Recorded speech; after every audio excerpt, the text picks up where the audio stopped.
Xin mến chào quý cô chú anh chị và các bạn. Vân mến chúc quý cô chú anh chị và các bạn sẽ có những ngày nghỉ cuối tuần thật là vui vẻ và ấm áp bên gia đình của mình nha. Hôm nay Vân chia sẻ đến quý cô chú anh chị và các bạn cách làm kẹo mè đậu phộng truyền thống. Loại kẹo rất là thông dụng trong ngày thường cũng như là trong những ngày lễ Tết, thì cũng không thể thiếu trong mâm quả bánh kẹo của chúng ta, đúng không quý cô chú anh chị và các bạn? Mà phải làm như thế nào để kẹo đậu phộng của chúng ta không bị dai, cứng mà phải giòn xốp? Bây giờ mình bắt tay vào làm nha. Vân có chuẩn bị ở đây là một cái khuôn vuông 24 cm ha. Mình lót giấy nến ở dưới đáy khuôn nha, để khi chúng ta đổ kẹo vào á, thì mình lấy kẹo ra cho dễ dàng. Khi làm kẹo đậu phộng á, nếu mà đường đạt tới độ chuẩn rồi á, thì lúc đó chúng ta thao tác rất là nhanh. Nếu làm chậm kẹo nguội thì rất khó tạo hình cho kẹo. Vì vậy việc chuẩn bị khuôn chúng ta phải làm trước nha.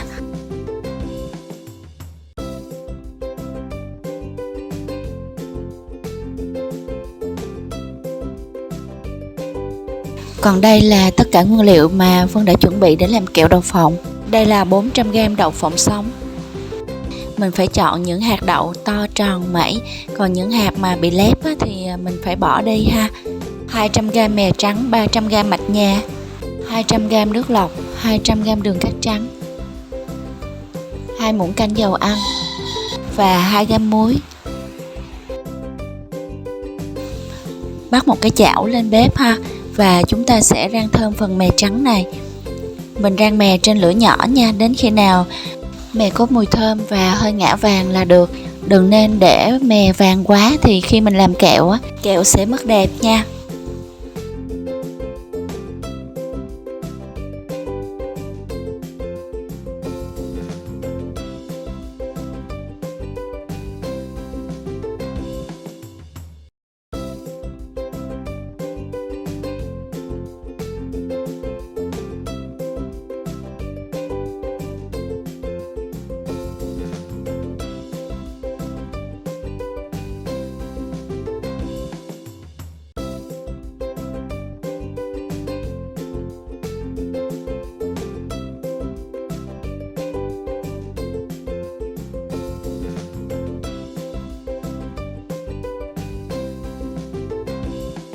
Rang xong mè thì bây giờ mình rang qua phần đậu phộng luôn ha.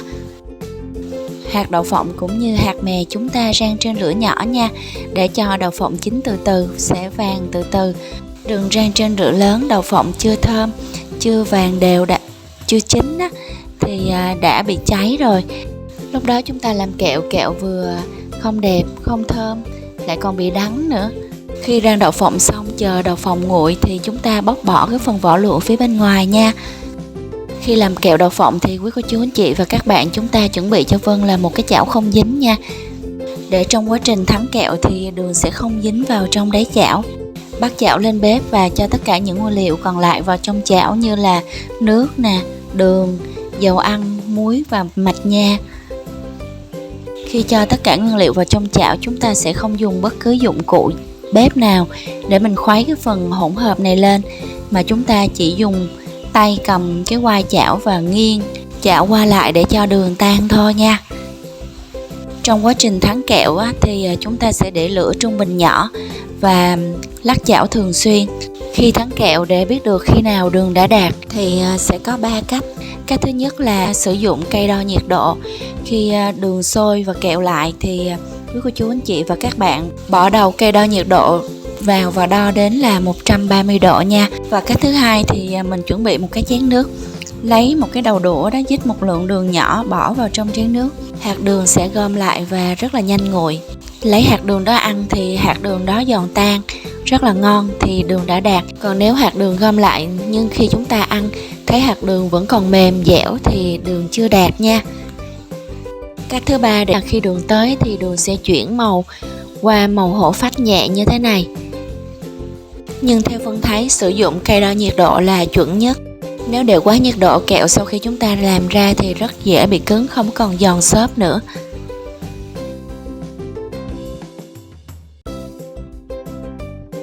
Khi đường đã đủ nhiệt độ thì chúng ta bỏ đậu và mè vào, đảo nhanh tay cho đường, đậu và mè hòa quyện lại với nhau, tắt lửa liền và cho ra khay liền nha.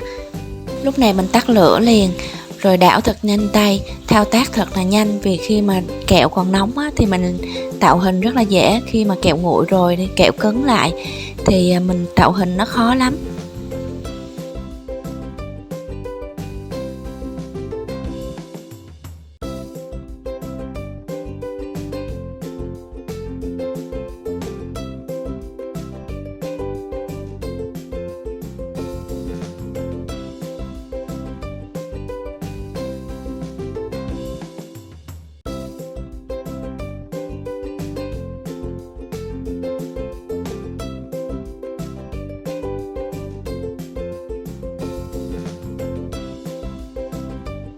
Dùng cây phới đè kẹo xuống và tán đều ra nha.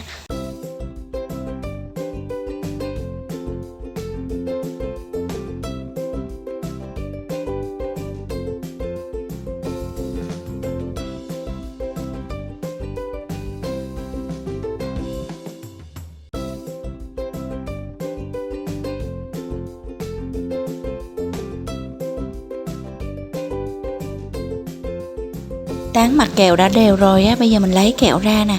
Khi kẹo còn nóng thì mình sẽ cắt kẹo nó rất là dễ. Đừng để kẹo nguội lại cứng, mình cắt khó lắm ha.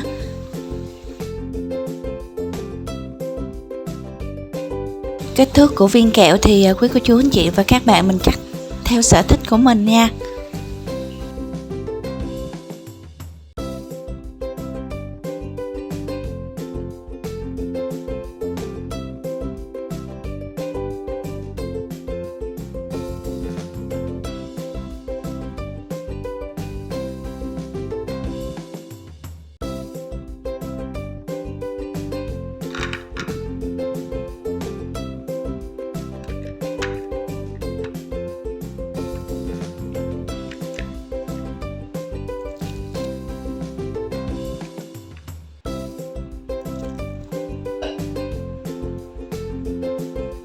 Nhìn những viên kẹo mè đậu phộng rất đẹp đúng không quý cô chú anh chị và các bạn?